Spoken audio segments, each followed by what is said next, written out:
Hey guys, Stuart and Chelsea here. We are just walking around our neighborhood. There's our house right there. And just wanted to give you a little update.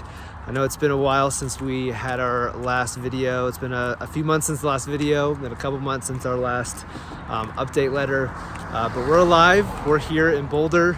And today is the first day of July, so I hope your July is kicking off well.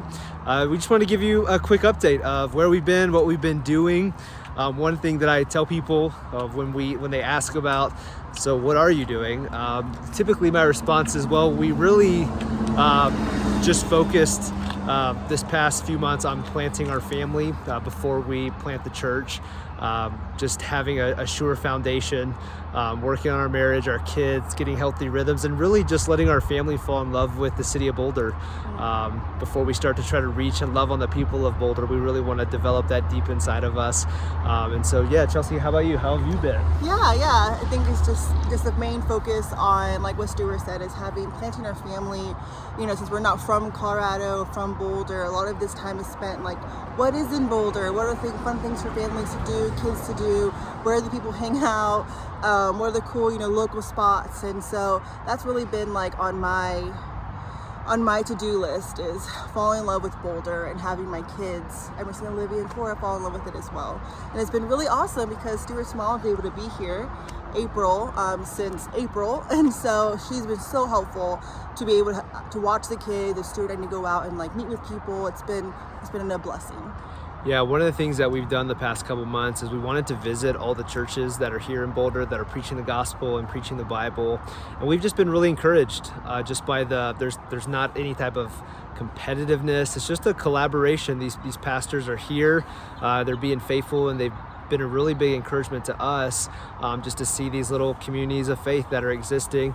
And I almost hate saying it because everybody says Boulder's such a dark place. It is. But it's just a beautiful place that has a lot of broken people, just like you and me, that need the gospel of Jesus. And so we're excited as we meet people, whether they're lost people that we have conversation with. We've had the opportunity to share the gospel with a few different people that we've been able to meet. I'll share this story. One morning, this is a few weeks ago, I woke up and I was just like praying. I was like, Lord, I could go out and knock every door in this city. I could just post up downtown on Pearl Street and just try to like meet people. But I was like, Lord, I want you to just gather people around us, Lord, people that are lost. Like we want to, at the distillation of all of what we're doing in church planting, is that we want to see lost people become found. We want to share the good news of Jesus with the lost. In a place like Boulder, you don't really get to shuffle Christians because there's not a whole lot of Christians here. But we had this opportunity. We were going, there's a girl that's actually having dinner at our house tonight, a friend of Chelsea's, an ex-Catholic woman that wanted to read the Bible with us. And she had invited us to go climbing with her. As some of you know, I enjoy doing that. It's a big thing out here. It's big in Boulder. Big in Boulder. And as we're climbing, she's like, hey, I'm having, dinner with some work friends. I'd love for you guys to come and join us. And so after we went and climbed, I'm literally sitting at a table with 12 people, not a single one of them really had any type of church background, had no type of spiritual background. They were astrophysicists and PhD students working on their whatever degree. And it was just like, oh Lord, like you answered I literally prayed for this morning, and here we are, and was able to share my story with one of the couples that was there and just go into the gospel with them. And people here are very smart, very educated, and they wanted to debate. And I was like, look, I don't want to debate. I'm not here to do that. I'm a pastor. And then the conversation kind of concluded with the man, the partner of this woman, looked up, and he hadn't said a word the whole time, and he said, why do you guys care so much about our eternity? And I don't think I've ever had anybody ask me that question before, and it kind of stumped me. And I was like, because my faith compels me to. Like, I believe that there's something after this, and I believe that there's a better life here in Jesus. And so one of the things that you guys can be doing as you're if you're watching this video, you're probably one of our ministry partners through prayer or financial support, is just continue to pray that God would gather people around us. We're always asking God to send us Christians, because I think I've said this before in a video, Christians make disciples. but at the same time that God would just gather around us people who are spiritually interested. You know, a couple questions that I find myself asking to specifically to people that I don't believe know Jesus is, how do you experience the divine? Like what do you find yourself praying for? You know, at night when everything's like what are you thinking about? And just praying for more just divine opportunities and conversations like that, where we can share our story and really Jesus' story in our lives with other people and show them how they fit into that story. And so, yeah, that's something that we've been encouraged by. We're looking forward to, you know, there's been many people who are interested in reading the Bible with us. And so in the month of August, right now, tentatively, we're planning to start a Bible study in our home and just see what the Lord does with it as the Bible is opened and eyes are opened and ears are open and the Holy Spirit does his work. Exciting news to share. There's a family that is really seriously planning and praying to come out here and Boulder with us. They're looking at getting their jobs transferred out here. They took a survey trip out here, and yeah, just really thankful for that.